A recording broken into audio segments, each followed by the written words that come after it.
കഴിഞ്ഞ ആഴ്ച ഞാൻ ഡൽഹിയിൽ പോയിട്ടുണ്ടായിരുന്നു. അപ്പോൾ അവിടെ ഇവിടെയൊക്കെ ആയിട്ട് കുറച്ച് വീഡിയോസ് എടുത്ത് വെച്ചിട്ടുണ്ട്. അതെല്ലാം കൂടെ കൂട്ടിയിട്ടുള്ള ഒരു കുഞ്ഞു വ്ളോഗാണിത്. അപ്പോൾ ഇന്നത്തെ വീഡിയോ വന്നിട്ട് ഡൽഹി വ്ളോഗാണ്. ഞാൻ പഞ്ചാബിൽ നിന്ന് ഡയറക്റ്റ് ബസ് കയറിയിട്ടാണ് ഡൽഹിയിൽ ഇറങ്ങിയത്. രാത്രിയായിരുന്നു ബസ്. 11 മണിക്ക് കയറി ഒരു 6:30 ആയപ്പം ഡൽഹിയിലെത്തി ഹോട്ടലിൽ പോയപ്പോൾ അവർ പറഞ്ഞു ചെക്ക് ഇൻ ടൈം 11 മണിക്കാണ്. ഞാൻ അവിടെ ചെന്നപ്പോൾ 9 മണി. അപ്പോൾ എൻ്റെ ലഗേജ് എല്ലാം അവിടെ വെച്ചിട്ട് ചെക്ക് ഇൻ ചെയ്യാതെ തന്നെ ഞാൻ പുറത്തിറങ്ങി. മറ്റേ ഇന്ത്യ ഗേറ്റൊക്കെ കാണാനായിട്ട്. എൻ്റെ പൊന്നു ഗൈസ്, ഞാൻ മറ്റേ നമ്മളെ EVS ബുക്കൊക്കെ ഉണ്ടല്ലോ, സോഷ്യൽ സയൻസ് ബുക്ക്, അതിനകത്തൊക്കെ കണ്ട സാധനം നേരിട്ട് കണ്ടപ്പോൾ ഞാൻ ഞെട്ടിപ്പോയി. ഞാൻ ഭയങ്കര എക്സൈറ്റഡ് ആയിരുന്നു. ഇനി വേണ്ട ഇവിടെ മറ്റേ അണ്ടർ പാസ്സൊക്കെ കയറിയിട്ടാണ് നമ്മൾ എത്തേണ്ടത്. സ്ഥലം ഇതാണ് ഗൈസ്. അടിപൊളിയാണ് കേട്ടോ. ഞാൻ കുറേ നേരം എനിക്ക് വിശ്വസിക്കാൻ വയ്യ ഞാൻ ഇതൊക്കെ കണ്ടെന്ന്. അത്രയ്ക്ക് ഞാൻ എക്സൈറ്റഡ് ആയിരുന്നു. പിന്നെ ഇതിൻ്റെ വോളിൽ, അതായത് ഈ ഒരു വോളിൽ ഈ മരിച്ചവരുടെ, അതായത് സോൾജിയേഴ്സിൻ്റെ പേര് എഴുതി വെച്ചിട്ടുണ്ടായിരുന്നു. നിങ്ങൾക്ക് കണ്ടോ, നിങ്ങൾ സൂക്ഷിച്ച് നോക്കിയാൽ നിങ്ങൾക്ക് കാണാൻ പറ്റും. അത് വെച്ചിട്ട് നല്ല സ്പേസ് ആയിരുന്നു കേട്ടോ. നമ്മുടെ നാട്ടിലൊക്കെ ഇങ്ങനെ, ഈവൻ ഇവിടെ പഞ്ചാബിൽ പോലും ഇങ്ങനത്തെ സ്ഥലമില്ല. നമുക്ക് ഫ്രണ്ട്സൊക്കെ ആയിട്ട് വൈകുന്നേരങ്ങളിൽ വന്നിരിക്കാനൊക്കെ ഇഷ്ടംപോലെ സ്ഥലമുണ്ട് കേട്ടോ. അത് കഴിഞ്ഞിട്ട് എൻ്റെ മെയിൻ ലക്ഷ്യം എന്തായിരുന്നു എന്ന് വെച്ച് കഴിഞ്ഞാൽ ഫുഡ് കഴിക്കാൻ വേണ്ടിയിട്ടാണ് ഞാൻ ഡൽഹിയിൽ വന്നത്. പിന്നെ സരോജിനി മാർക്കറ്റിൽ. പക്ഷേ നമുക്ക് ലഗേജ് സേഫായിട്ട് വെക്കാതെ നമുക്കൊന്നും ചെയ്യാൻ പറ്റില്ലല്ലോ. അപ്പം ഞാൻ വിചാരിച്ചു അവിടുന്ന് കയറി നമ്മളുടെ രാഷ്ട്രപതി ഭവനിൽ പോകാമെന്ന് വിചാരിച്ചു. പുതിയ രാഷ്ട്രപതി ഭവനും കണ്ട് പഴയ രാഷ്ട്രപതി ഭവനും കണ്ട് ഞാൻ ഡൽഹിയിൽ പോയതിൽ എനിക്ക് ഇന്ത്യ ഗേറ്റിനേക്കാളും എനിക്കിഷ്ടപ്പെട്ടത് രാഷ്ട്രപതി ഭവനാണ്. എന്താണെന്ന് വെച്ചാൽ എനിക്കറിയില്ല, അതിൻ്റെ ഇൻഫ്രാസ്ട്രക്ചറും കളറും എന്ന് വെച്ചാൽ നല്ലൊരു ഡ്രസ്സ് ഇട്ടിട്ട് വന്നിരുന്നെങ്കിൽ എനിക്ക് ഇഷ്ടംപോലെ ഫോട്ടോസ് എടുക്കാമെന്ന്. അത്ര ഈ ബിൽഡിംഗ് കണ്ട് ഒരു പണ്ടത്തെ കറൻസിയിൽ മാത്രമല്ലേ നമ്മൾ ഞാൻ കണ്ടിട്ടുള്ളൂ. അപ്പോൾ ഇതൊക്കെ നേരിട്ട് കണ്ടപ്പോൾ ഞാൻ ഞെട്ടിപ്പോയി. പിന്നെ നമ്മളുടെ എംബ്ലം ഒക്കെ ഉണ്ടായിരുന്നു, അടിപൊളിയായിരുന്നു. എനിക്ക് ഭയങ്കര ഒരുമാതിരി ഞാൻ എക്സൈറ്റഡ് ആയിട്ട് വട്ട് പിടിച്ച് നടക്കുമായിരുന്നു. എനിക്ക് ഭയങ്കരമായിട്ട് ഇഷ്ടപ്പെട്ട്. പിന്നെ അതിൻ്റെ മുന്നേ ഇരുന്ന് കുറച്ച് ഫോട്ടോസും വീഡിയോസൊക്കെ എടുത്ത് എനിക്കാണെങ്കിൽ തിരിച്ച് പോരാനേ പറ്റുന്നില്ലായിരുന്നു. കാരണം എനിക്കെന്തോ ഇഷ്ടപ്പെട്ട്. രാഷ്ട്രപതി ഭവനകത്ത് എന്തോ ഇരിക്കുന്നതെന്ന് വെച്ച് കഴിഞ്ഞാൽ എനിക്കറിയില്ല. എനിക്കെന്തോ അതിൻ്റെ ആ ആംബിയൻസും ഫ്രണ്ടിലോട്ടുള്ള സ്ഥലങ്ങളും, പിന്നെ അധികം നേരം നമ്മളെ ഫോട്ടോസും വീഡിയോസും എടുക്കാൻ അവർ സമ്മതിക്കില്ല. പിന്നെ നമ്മൾ ഇന്ത്യ ഗേറ്റിൻ്റെ അതായത് ഇന്ത്യ ഗേറ്റിൽ നിന്ന് നോക്കിക്കഴിഞ്ഞാൽ നമുക്ക് പണ്ട് രാഷ്ട്രപതി ഭവൻ കാണാൻ പറ്റും എന്നായിരുന്നു പറഞ്ഞുകൊണ്ടിരുന്നത് അവിടെ ഉള്ള ആൾക്കാർ. പക്ഷെ ഇപ്പം കാണാൻ പറ്റില്ല. കാരണം പൊല്യൂഷനാണ്, ഭയങ്കര പൊല്യൂഷനാണ്. ഞാൻ വിചാരിച്ചു ഭയങ്കര കോളമഞ്ഞൊന്നും, പക്ഷെ അല്ല. അങ്ങനെ അവിടെ എവിടെയൊക്കെ ചുറ്റിക്കറങ്ങി ഹോട്ടലിലെത്തി. അപ്പോൾ ചെക്കിൻ്റെ ടൈമായി. അങ്ങനെ ഹോട്ടലിൽ എത്തിയിട്ട് ലഗേജ് എല്ലാം വെച്ച് റൂമിൽ കയറി ചെക്കിൻ ചെയ്തിട്ട് റൂമിൽ ഇറങ്ങി. അങ്ങനെ റൂമിൽ കയറി. പിന്നെ എനിക്ക് അസൈൻമെൻറ്റ് ഉണ്ടായിരുന്നു. ഞാൻ ലാപ്ടോപ്പൊക്കെ ആയിട്ടാണ് പോയത്. അപ്പോൾ നിങ്ങൾ വിചാരിക്കും ഞാൻ ലാപ്ടോപ്പായിട്ട് പോയി ചുമ്മാ ഷോ കാണിച്ചിട്ട് വന്നൊന്നുമില്ല. ഞാൻ ഫുള്ള് CA ചെയ്യും. ഞാൻ ബസ്സിലിരുന്ന് വരെ ഞാൻ CA ചെയ്യുമായിരുന്നു. അത്രയ്ക്ക് CA എനിക്കുണ്ടായിരുന്നു. നല്ല ആംബിയൻസ് ഉള്ള ഹോട്ടലായിരുന്നു കേട്ടോ. അടിപൊളിയായിരുന്നു. പിന്നെ റൂമൊക്കെ നല്ല റൂമായിരുന്നു. അങ്ങനെ പിന്നെ എൻ്റെ ലക്ഷ്യം ഫുഡ് അടി എന്ന് വെച്ച് കഴിഞ്ഞാൽ കേരള ഫുഡ് കഴിക്കണം. അതിന് വേണ്ടിയിട്ടാണ് ഞാൻ വന്നത്. കാരണം പഞ്ചാബിലെ കേരള ഫുഡ് നമ്മൾ ആധാരം എഴുതി വെക്കേണ്ടി വരും. അതുകൊണ്ട് ഞാൻ വിചാരിച്ച് ഡൽഹിയിൽ വന്നിട്ട് അവിടെ കേരള ഫുഡ്. പക്ഷേ എൻ്റെ ഫ്രണ്ട്സൊക്കെ പറഞ്ഞിട്ടുണ്ടായിരുന്നു കേരള ഫുഡ് അവിടെ കൊള്ളത്തില്ല ഡൽഹിയിൽ. പക്ഷേ ഒരു സ്പോട്ട് ഉണ്ടായിരുന്നു, അവിടെ പോയി ഞാൻ കേരള ഫുഡ് കഴിച്ച്. എന്തായിരുന്നു ഞാൻ ഈ വീഡിയോയിൽ കാണിക്കുന്നുണ്ട് കേട്ടോ. അപ്പോൾ അതുകൊണ്ട് എൻ്റെ റൂമിൻ്റെ അവിടെ ബാൽക്കണി ആയിട്ടൊന്നുമില്ല. റൂമിൻ്റെ ഒരു പോർഷനിൽ നിന്ന് 23ാമത്തെ നിലയിലായിരുന്നു ഞാൻ സ്റ്റേ ചെയ്തിരുന്നത്. അവിടുന്ന് നോക്കുമ്പം ഉള്ള വ്യൂ ആണ്. കുറച്ച് ദൂരെ കാണാൻ പറ്റുള്ളൂ കേട്ടോ. അടുത്തൊരു റെയിൽവേ സ്റ്റേഷൻ ഉണ്ടായിരുന്നു, എന്നാലും കുറച്ച് ദൂരെ കാണാൻ പറ്റത്തുള്ളൂ. അത്രയ്ക്ക് പൊല്യൂഷനാണ്, അത്ര അധികം പൊല്യൂഷനാണ്. എന്താണെന്നറിയില്ല. പക്ഷേ ഞാൻ ഈ ഡൽഹി പോയതോടെ ഞാൻ കിടപ്പിലായി. അതാണ് ഏറ്റവും വലിയ സത്യം എന്ന് പറയുന്നത്. ഡൽഹിയിൽ വന്ന 2ാമത്തെ ദിവസം ഞാൻ കിടപ്പിലായി. പൊല്യൂഷൻ കാരണമാണെന്ന് എനിക്ക് അറിയത്തില്ല, എന്നാലും ഭയങ്കര പൊല്യൂഷനാണ് കേട്ടോ.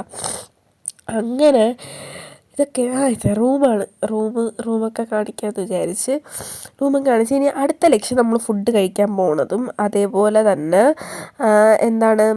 സരോജിനി മാർക്കറ്റ്. എൻ്റെ കയ്യിൽ വിൻ്റർ വെയറേ ഇല്ലായിരുന്നു. ഞാൻ ഭയങ്കര പ്രതീക്ഷയോടെയാണ് കേട്ടോ പോയത്. അതായത് ഞാൻ ഷോപ്പ് ചെയ്ത് പറ്റിക്കും എന്നുള്ള രീതിയിലൊക്കെയാണ് പോയത്. റിയാലിറ്റി എന്താണെന്ന് ഞാൻ കാണിച്ചു തരാം. അങ്ങനെ ഞാൻ എൻ്റെ ഓട്ടോയിൽ കയറി. ഫസ്റ്റ് ഫുഡ് കഴിക്കണമല്ലോ, ഫുഡാണ് മെയിൻ. എനർജി വന്നിട്ട് നമ്മൾ വേറെ ഒരു പരിപാടിക്ക് നിൽക്കത്തുള്ളൂ. അങ്ങനെ ഞാൻ എൻ്റെ കേരള ഹൗസിലാണ് പോയത്. കേരള ഹൗസിൽ ചെന്നിട്ടുള്ള വീഡിയോ ഞാൻ ഷോർട്സ് ആക്കി അപ്ലോഡ് ചെയ്തിട്ടുണ്ട്. എന്തൊക്കെയാണ് കഴിച്ചതെന്ന് അത് നിങ്ങൾ ഷോർട്സിൽ കയറി നോക്കിയാൽ മതി. നല്ല രീതിക്ക് ഫുഡ് കഴിച്ചായിരുന്നു. അതായത് അടുത്തുള്ളവരൊക്കെ ഇങ്ങനെ നോക്കുമായിരുന്നു, എന്ത് ഈ കൊച്ചിന്ന് പട്ടിണി കിടന്നിട്ട് വന്നതെന്നുള്ള രീതിയിൽ നോക്കുമായിരുന്നു. പക്ഷേ എൻ്റെ അവസ്ഥ എനിക്കല്ലേ അറിയത്തുള്ളൂ. അങ്ങനെ ഞാൻ പോയി ചോറും ബിരിയാണിയൊക്കെയാണ് കഴിച്ചത്. എന്തായാലും ഷോർട്സ് പോയി നോക്കാം. അത് കഴിഞ്ഞ് നമ്മൾ അടുത്ത ലക്ഷ്യം എന്താണ്? സരോജിനി നഗറാണ്. അങ്ങനെ ഞാൻ സരോജിനി നഗർ എനിക്ക് ബോർഡൊക്കെ കണ്ടപ്പോഴേ ഞാൻ എക്സൈറ്റഡ്. കാരണം റീൽസിലും ഷോർട്സിലും ഒക്കെ കണ്ടിട്ടുള്ള സരോജിനി നഗറും ഞാൻ കണ്ട സരോജിനി നഗറും വേറെയാണ് ഗായ്സ്. എൻ്റെ പോലെ ഗൈസ് ഭയങ്കര തിരക്കായിരുന്നു കേട്ടോ. ഭയങ്കര തിരക്കെന്ന് വെച്ച് കഴിഞ്ഞാൽ എന്നെ ചവിട്ടി അരച്ച്, നോർത്ത് ഇന്ത്യൻസ് എന്നെ ചവിട്ടി അരച്ച്. ഫസ്റ്റ് നമുക്ക് കയറാനായിട്ട് നല്ല ബ്ലോക്ക് ഉണ്ടായിരുന്നു. അപ്പോഴേ എനിക്കെന്തോ തോന്നി, എന്തോ സംഭവം നടക്കുന്നുണ്ട് ഇവിടെ, എന്തൊക്കെയോ പ്രശ്നങ്ങൾ നടക്കുന്നത്. അങ്ങനെ ഞാൻ ഓട്ടോ ഒരു 1/2 കിലോമീറ്റർ മുന്നേ നിർത്തി, കാരണം ബ്ലോക്ക് ആണല്ലോ. എന്നിട്ട് ഞാൻ ഇറങ്ങിയിട്ട് ഞാൻ നടന്ന് എങ്ങോട്ടും ഇല്ലാതെ ഞാൻ നടക്കുമായിരുന്നു. കാരണം ഫുള്ള് തിരക്കാണ്. കണ്ട എത്രയോ നേരം കൊണ്ട് ബ്ലോക്കിൽ കിടക്കുന്ന വണ്ടികളാണ്. അവസാനം ചേട്ടൻ പുറത്തിറങ്ങിയിരിക്കുന്നത്. എന്തൊക്കെ അവസ്ഥ. ഫസ്റ്റ് കയറിയപ്പോഴേ എൻ്റെ കണ്ണ് ഇതിലാണ് ഉടക്കിയത്. കമ്മൽ എനിക്ക് ഭയങ്കര ഇഷ്ടമാണ് ഈ ഓക്സിഡൈസ്ഡ് സിൽവർ ജ്വല്ലറീസ്. 50 രൂപയ്ക്കുള്ള കേട്ടോ വളയ്ക്ക്. പക്ഷേ ഞാൻ അങ്ങനെ ഒന്നും 50 രൂപയ്ക്കൊന്നും മേടിച്ചില്ല. പിന്നെ എൻ്റെ ലക്ഷ്യം എന്ന് വെച്ചാൽ എന്താണ്, വിൻ്റർ വെയർ ആണ്. പിന്നെ കണ്ണങ്ങോട്ടും ഇങ്ങോട്ടും ഒക്കെ പോകുന്നുണ്ടായിരുന്നു. പക്ഷെ ഞാൻ മനസ്സിനെ നിയന്ത്രിച്ചിട്ട് ഞാൻ വിൻ്റർ വെയറിലേക്ക് മാത്രം ഫോക്കസ് ചെയ്ത്. അത്ര അധികം സാധനങ്ങളാണ് ഇവിടെ ഉള്ളത്. ഇവിടെ ഉപ്പ് തൊട്ട് കർപ്പൂരം വരെയുണ്ട്. അത്രയ്ക്ക് സാധനങ്ങളാണ് കേട്ടോ ഇവിടെ. പക്ഷെ ഞാൻ വന്ന ദിവസം തെറ്റിപ്പോയി എന്നതാണ് സത്യം. ഈ ലഹങ്കയ്ക്കൊക്കെ എത്ര രൂപയാ? 5000 രൂപയൊക്കെ ഉള്ളു കേട്ടോ. നമ്മളെ നാട്ടിൽ 10-15 രൂപയ്ക്ക്. പിന്നെ എനിക്ക് ഈ ഒരു പൊട്ട് ഇഷ്ടപ്പെട്ട, പക്ഷെ എടുത്തില്ല. കാരണം അതിൻ്റെ കുഞ്ഞു പൊട്ട് ബ്ലാക്ക് ആയിരുന്നു എനിക്ക് വേണ്ടത്. പക്ഷെ ബ്ലാക്ക് ഇല്ല, ഈ സെയിം പൊട്ട് എൻ്റെ കയ്യിലുണ്ട്. ഇതൊക്കെ 1000 രൂപയുള്ളൂ കേട്ടോ. പിന്നെ ഇഷ്ടംപോലെ ടോയ്സ് ഉണ്ട്. പിന്നെ ഇഷ്ടംപോലെ ലെഗിങ്സ്, ബ്ലൗസൊക്കെ ഭയങ്കര വിലക്കുറവാണ്. ഫുള്ള് മറ്റേ വർക്ക് ചെയ്തിട്ടുള്ള ബ്ലൗസിന് 200 രൂപയൊക്കെ ഉള്ളൂ. പിന്നെ ജൂത്തീസിൻ്റെ ഒരു മേളമായിരുന്നു, ഫുള്ള് ജൂത്തീസായിരുന്നു. കണ്ട ഇഷ്ടംപോലെ ജൂത്തീസ് ഉണ്ടായിരുന്നു. പക്ഷേ എനിക്കൊന്ന് പഞ്ചാബിലെ മാർക്കറ്റിൽ കുറച്ചും കൂടെ വിലക്കുറവിൽ ജൂത്തീസ് കിട്ടും. ഇത് 250 രൂപയാണ്. നമുക്ക് പഞ്ചാബിലൊക്കെ 150 രൂപയ്ക്കൊക്കെ ജൂത്തീസ് കിട്ടും. കണ്ടെങ്കിൽ ബ്ലൗസിനൊക്കെ എൻ്റെ പൊന്നു ഗൈസ്, ഞാൻ എന്തിനാണ് വന്നതെന്ന് ഒരു നിമിഷത്തേക്ക് ഞാൻ മറന്നുപോയി. ഇതിനൊക്കെ 200 രൂപയൊക്കെ ഉള്ളൂ കേട്ടോ. അടിപൊളിയാണ് കേട്ടോ. കാണുമ്പോൾ നേരിട്ട് കാണാൻ സൂപ്പറാണ്. ബ്ലൗസിൻ്റെ ഇഷ്ടംപോലെ കടകളുണ്ട്. പിന്നെ ഞാൻ ലെഹങ്ക ഒന്നും മേടിക്കാനല്ല, എന്തെങ്കിലും ചേട്ടൻ്റെ കല്യാണമൊക്കെ വരുമ്പം ഇവിടെ വന്നായിരിക്കും ഞാൻ മേടിക്കുന്നത്. കാരണം നാട്ടിൽ ഇത്രയും പൈസ കളഞ്ഞ് എന്തായാലും മേടിക്കില്ല. എൻ്റെ പൊന്നേ അടിപൊളി. എനിക്ക് എൻ്റെ തല ഇറങ്ങിപ്പോൾ ഞാൻ എന്തിനാണ് ഞാൻ വന്നതെന്ന് മറന്നുപോയി. പിന്നെ ഇതൊക്കെ കഴിഞ്ഞിട്ടൊരു വരക്കം ഉണ്ടായിരുന്നു. ഇവിടെ നിന്ന് കൊടുത്താൽ മതി ഗൈസ്, നമ്മളെ എടുത്തോണ്ടങ്ങ് പോകും. അത്രയ്ക്ക് തിരക്കായിരുന്നു. ഞാൻ ഇനി സരോജിനിയിൽ വരുന്നെങ്കിൽ വീക്ക് ഡേയ്സ്, അതായത് മൺഡേ ടു ഫ്രൈഡേ രാവിലെ വല്ലതും വരണം. വൈകുന്നേരവും കുഴപ്പമില്ല. വീക്ക് ഡേയ്സിൽ ഞാനിത് സാറ്റർഡേ ആണ് പോയത്. പക്ഷെ ഞാൻ കുറച്ചധികമൊക്കെ മേടിച്ചിട്ടുണ്ടായിരുന്നു. സ്വെറ്ററിനൊക്കെ 100 രൂപയൊക്കെ ഉള്ളൂ. ഞാൻ മേടിച്ചായിരുന്നു. ഞാൻ എന്തൊക്കെയാണ് സരോജിനിയിൽ നിന്ന് മേടിച്ചിട്ടുള്ള ഹോൾ വീഡിയോ ഞാൻ അപ്ലോഡ് ചെയ്യാം കേട്ടോ. ഞാൻ കുറച്ചധികം മേടിച്ചിട്ടുണ്ടായിരുന്നു. ഓർണമെൻറ്റ്സ് ഒന്നുമല്ല, വിൻ്റർ വെയർ ആണ് ഞാൻ മേടിച്ചത്. കാരണം എൻ്റെ കയ്യിൽ തീരെ വിൻ്റർ വെയർ ഇല്ലായിരുന്നു. പിന്നെ ഒരു നോർമൽ ഷോർട്ട് കുർത്തി കോട്ടൺ മേടിച്ച്, നാട്ടിൽ ഞാൻ പോകുന്നുണ്ട് അപ്പം ഇടാനായിട്ട് മേടിച്ചതാണ്. ഭയങ്കര തിരക്കായിരുന്നു കേട്ടോ, ഭയങ്കര തിരക്ക്. പിന്നെ ഞാൻ കുറേ സാധനം മേടിച്ചപ്പം എനിക്ക് ബാഗില്ലായിരുന്നു വെക്കാൻ, എല്ലാം കയ്യിൽ തന്നെ കൊണ്ടുവരേണ്ടി വന്നു. അങ്ങനെ ഞാൻ അവിടുന്ന് ബാഗ് മേടിച്ചു. നല്ല രീതിയിൽ ബാർഗെയിൻ ചെയ്യാൻ പറ്റും, നല്ല രീതിയിൽ. ഞാൻ ജാക്കറ്റൊക്കെ അവർ 1000 ഒക്കെ പറഞ്ഞ ജാക്കറ്റ് ഞാൻ 300-250 രൂപയ്ക്കൊക്കെയാണ് ഞാൻ മേടിച്ചത്. പക്ഷേ എൻ്റെ ഫ്രണ്ട് പറഞ്ഞ് ഈ 1000 രൂപയുടെ ജാക്കറ്റ് അവൾ 50 രൂപയ്ക്ക് മേടിച്ചത്. അത് കഴിഞ്ഞിട്ട് ഞാൻ പിന്നെ റൂമിൽ പോയി. എനിക്ക് തീരെ വയ്യായിരുന്നു, ബോഡി ഫുള്ള് വേദനയായിരുന്നു. അങ്ങനെ ഞാൻ പോയി കിടന്നുറങ്ങി. ഒരു 7 മണിയായപ്പോൾ എഴുന്നേറ്റിട്ട് പിന്നെ വിശപ്പിൻ്റെ സമയമായി. അങ്ങനെ ഞാൻ വിചാരിച്ചൊരു കഫേയിൽ പോകാമെന്ന്. അങ്ങനെ ഞാൻ കഫേയിൽ ചെന്ന് അവിടുത്തത് ഞാൻ പോയിട്ട് എന്തൊക്കെയാണ് കഴിച്ചതെന്നുള്ള ഷോർട്സ് ഞാൻ അപ്ലോഡ് ചെയ്യാം. കഴിച്ചതിൻ്റെ ഫുള്ള് ഞാൻ ഷോർട്സായിട്ട് അപ്ലോഡ് ചെയ്യാം കേട്ടോ. അങ്ങനെ ഞാനൊരു സ്ട്രീറ്റിൽ കൂടെ, ഫുഡിൻ്റെ മാത്രം സ്ട്രീറ്റിൽ കൂടെ നടന്നിട്ട് ഒരു കഫേയിൽ കയറി. നല്ല ആംബിയൻസ് ഉള്ളൊരു കഫേ ആയിരുന്നു.